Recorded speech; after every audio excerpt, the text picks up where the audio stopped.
Yo, ma'am, paano ba pagkuha ng ID card? Um, sa ID card, bibigyan ka lang ng papel sa yung doon sa may una. Public assistant. Tapos, Pasok. number. Para mabigyan ka ng number. Pero una na nabigyan ka muna ng number. Sulat mo lang yung date na yon, pangalan mo, tsaka license number.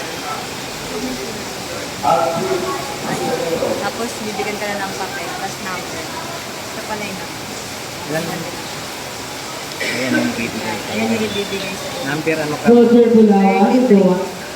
Yan. Ilang minuto ka nag-antay? Mga 10 to 15 minutes siguro. Pero mabilis na naman siya. Abot ng 30 minutes. Ganun. Tapos, pupunta ko sa tawagin ka na, antay mo yung pangalawa. Kung sa biometric, lalagay mo doon, scan mo yung apat ng dalawa. Tapos hindi ka napipicture kasi napicturean ka na. Nagpaganda pa naman ako.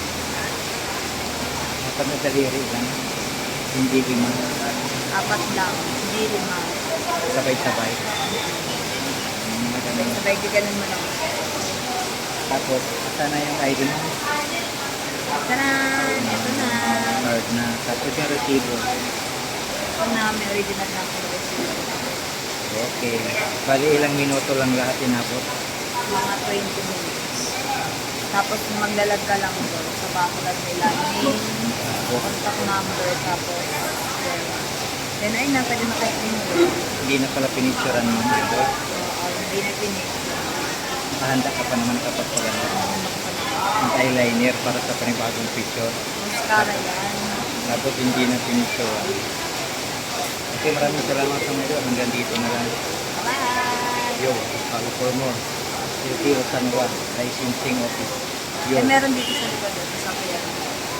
Sabihin niya, pwede ako mag-drive ng True. Sige na, hanggang dito na lang. Yo, peace out. 5, 4, 3, 2, 1. Yo, peace out.